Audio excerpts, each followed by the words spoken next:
ഒന്നുകിൽ മാനവസേവ, മാധവസേവ, അല്ലെങ്കിൽ മാർക്സിസ്റ്റ് ലെനിനിസത്തിൽ ആഴ്ന്നിറങ്ങിയുള്ള താത്വിക പ്രബോധനം തുടങ്ങി ബക്കറ്റ് പിരിവ് വരെ. രണ്ടായാലും അവിടെ ഒരു വിശ്വപൗരന്റെ വേക്കൻസി ഉണ്ട്. മാധ്യമ ജഡ്ജിമാർ FIR ഇടാതെയും കേസെടുക്കാതെയും വിചാരണ നടത്താതെയും വിധി എഴുതുന്നത് പോലെ അതിന് ശശി തരൂർ വഴങ്ങിക്കൊടുക്കുമോ എന്നാണ് ഇനി അറിയേണ്ടത്. ശശി തരൂർ ജി അല്ലെങ്കിൽ സഖാവ് ശശി തരൂർ രണ്ടിലെന്ത് ഉടൻ അറിയാമെന്ന കരക്കമ്പിയിറക്കി ചാനൽ ഡെസ്കുകാർ കാത്തിരിക്കുകയാണ്. തരൂരാകട്ടെ ഒരൊറ്റ വെടിയും പൊട്ടിച്ചു. I M still wiping the egg off my face എന്ന്. അർത്ഥം അറിയാവുന്നവരും അറിയാത്തവരുമൊക്കെ പരക്കം പാഞ്ഞു തുടങ്ങി. തിരുവനന്തപുരം പാർലമെന്റ് മണ്ഡലത്തിൽ ഉടനൊരു ഉപതെരഞ്ഞെടുപ്പ് നടക്കുമോ? സാധ്യത തള്ളാനാകില്ല. ഈ സാധ്യതയെപ്പറ്റി ഞങ്ങൾ നേരത്തെ ഒരിക്കൽ സൂചിപ്പിച്ചിരുന്നു. എപ്പോഴാണെന്നോ? മുൻ കേന്ദ്രമന്ത്രി രാജീവ് ചന്ദ്രശേഖർ ബംഗളൂരുവിലെ തന്റെ താമസം തലസ്ഥാനത്തേക്ക് മാറ്റിയ വേളയിൽ. ഉപതെരഞ്ഞെടുപ്പിന് രാജീവ് തലസ്ഥാനത്തേക്ക് കൂടുമാറിയതുകൊണ്ട് കാര്യമില്ലല്ലോ. ശശി തരൂർ തന്റെ MP സ്ഥാനം ഒഴിയണം, എന്നിട്ട് കേന്ദ്രത്തിലേക്ക് പോകണം. അല്ലെങ്കിൽ ഇടത് കേരള രാഷ്ട്രീയത്തിൽ സജീവമാകാനാണ് തരൂരിന്റെ ചിന്തയെങ്കിലോ? തരൂർ സ്ഥാനം ഒഴിഞ്ഞാൽ മാത്രമേ BJPക്കും CPMനും മനസമാധാനമായി തലസ്ഥാനത്തെ ഉപതെരഞ്ഞെടുപ്പിൽ മത്സരിക്കാനാകൂ.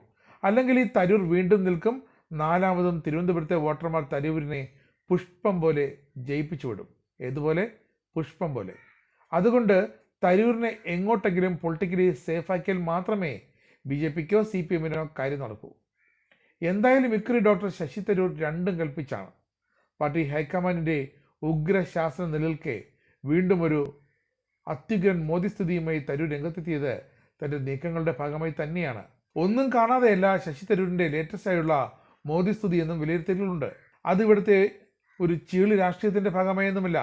വിഷയം ഉക്രൈൻ റഷ്യ യുദ്ധമാണ്. അതിലെ നരേന്ദ്രമോദിയുടെ വർഷങ്ങളായുള്ള നിലപാടാണ്. അതാണ് നിലപാടെന്ന് ഇപ്പോൾ തരൂർ അടിവരയിട്ട് പറയുന്നു. തരൂർ എന്താണ് പറഞ്ഞത്? I M still wiping the egg off my face എന്ന്. അതിനെ കേരളത്തിലെ മുഖ്യധാരാ മാധ്യമങ്ങൾ ഒരു മുട്ടൻ പരിഭാഷ നൽകി തടിതപ്പി. അതുകൊണ്ട് താൻ എൻ്റെ മുഖത്ത് പതിഞ്ഞ മുട്ട തുടയ്ക്കുകയാണെന്ന്. പക്ഷെ വിവരമുള്ളവർക്കറിയാം വിഷയം അതാണെന്ന്. ഒരാൾ മുമ്പ് ഒരു വിഷയത്തിൽ പറഞ്ഞത് അത് അബദ്ധമായി പോയെങ്കിൽ, തെറ്റായി പോയെങ്കിൽ അതിൽ താൻ ഇപ്പോഴും ദുഃഖിക്കുന്നുണ്ട് എന്നൊക്കെ വ്യക്തമാക്കുന്ന ഇംഗ്ലീഷിലൊരു പേരുകെട്ട ഫ്രേസാണ് I M still wiping the egg off my face എന്നത്. അപ്പോൾ തരൂർ ഡൽഹിയിൽ വെച്ച് എന്താണ് പറഞ്ഞത്? റഷ്യൻ ഉക്രൈൻ യുദ്ധത്തിൽ നരേന്ദ്രമോദി സ്വീകരിച്ച നയമാണ് ശരിയെന്ന്. കോൺഗ്രസിനെ വീണ്ടും പ്രതിരോധത്തിലാക്കുന്നതായിരുന്നു തരൂരിന്റെ ഈ പ്രസ്താവനയും. ഒരേ സമയം റഷ്യൻ പ്രസിഡന്റ് വ്ളാദിമിർ പുടിനും ഉക്രൈൻ പ്രസിഡന്റ് വൊളോദിമിർ സെലൻസ്കിക്കും സ്വീകാര്യനായ നേതാവായി മാറാൻ നരേന്ദ്രമോദിക്ക് കഴിഞ്ഞുവെന്നും രണ്ടിടത്തും അംഗീകരിക്കപ്പെടാൻ കഴിയുന്ന ഒരു പ്രധാനമന്ത്രി ഇന്ത്യക്കുണ്ടെന്നുമാണ് തരൂർ പ്രശംസിച്ചു കളഞ്ഞത്. മോദിയുടെ ഈ നയത്തെ താൻ എതിർത്തത് അന്ന് അബദ്ധമായി.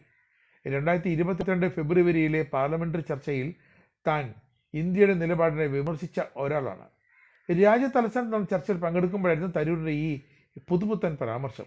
റഷ്യ ഉക്രൈൻ യുദ്ധം ആരംഭിച്ചപ്പോൾ റഷ്യയിൽ നിന്നും ഇന്ത്യ എണ്ണ വാങ്ങുന്നതിനെ താൻ പാർലമെന്റിൽ അന്ന് വിമർശിച്ചിരുന്നു. എന്നാൽ തൻ്റെ അന്നത്തെ ആ നിലപാട് തെറ്റായിരുന്നെന്ന് ഇപ്പോൾ ബോധ്യമായതായി തരൂർ പറയുന്നു. അതാണ് ആ ഇംഗ്ലീഷ് ഫ്രേസിന്റെ അർത്ഥവും. പോരെ പുകില്. ഇവിടെ പിണറായി വിജയനെ പ്രശംസിച്ചതിന്റെ പേരിൽ ഒരു മാസം മുമ്പ് തരൂരിനെതിരെ എട്ടുമുട്ടും അറിയാത്ത KC പിള്ളർ വരെ കൊലവിളി നടത്തി പോസെന്തിറങ്ങി. ഒടുവിൽ തരൂരിനെ അനുകരിക്കുന്ന നവനേതാക്കൾ തങ്ങളിനി KGFന്റെ റോളെടുത്ത് ആയുധമായി തിരിച്ചിറങ്ങുമെന്ന് ഭീഷണിപ്പെടുത്തിയപ്പോഴാണ് യുവ കോൺഗ്രസ് തുർക്കികൾ ഒന്നടങ്ങിയത്.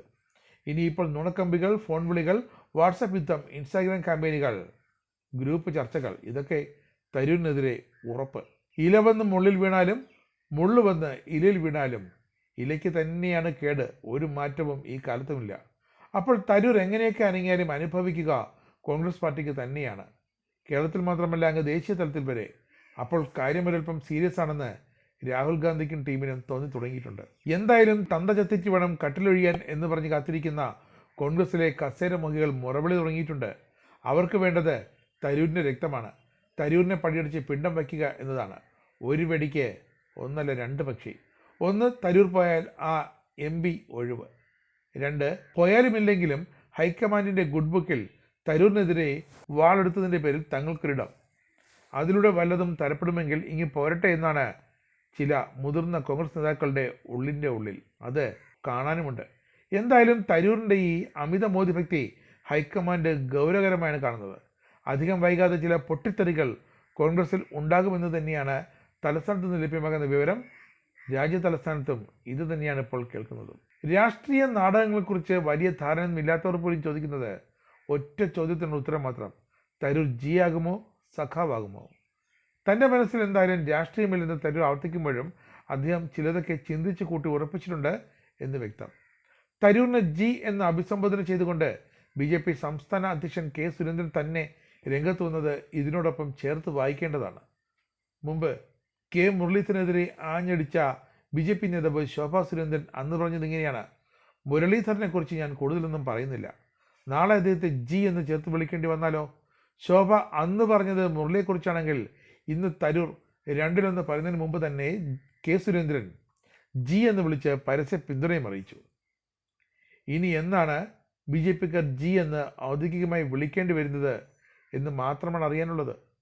അതേസമയം തരൂർ കേരളത്തിലൊരു സുഖലാവണമാണ് ഈ കാലത്ത് തേടുന്നത് എന്നും ചില കരകമ്പികളുണ്ട്.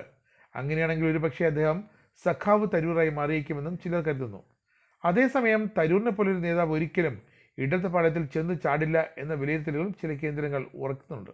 ശരിയായിരിക്കാം, കേരളത്തിൽ മാത്രം കൊടിയുയർത്തി കളിക്കുന്ന CPM-നേക്കാൾ തരൂർ ലോകം വളരെ വലുതാണ്, വിശ്വപൗരനാണ്.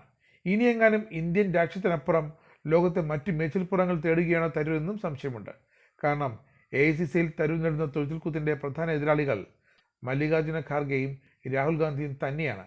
അപ്പോൾ പിന്നെ തരൂരിൻ്റെ വഴി എന്നേ പറയാനുള്ളൂ, കരക്കമ്പികൾക്ക് അതിൻ്റെ വഴി. നിങ്ങൾക്കും ആനന്ദ മീഡിയയുടെ പ്രേക്ഷകരിൽ ഒരാളാകണ്ടേ? യൂറോപ്പിലും US-ലും ആഫ്രിക്കയിലും അടക്കം പ്രവാസികൾ ഉള്ളയിടങ്ങളിലൊക്കെ ജനപ്രിയ ചാനലുമായി ആനന്ദ് മീഡിയ ഒപ്പമുണ്ട്.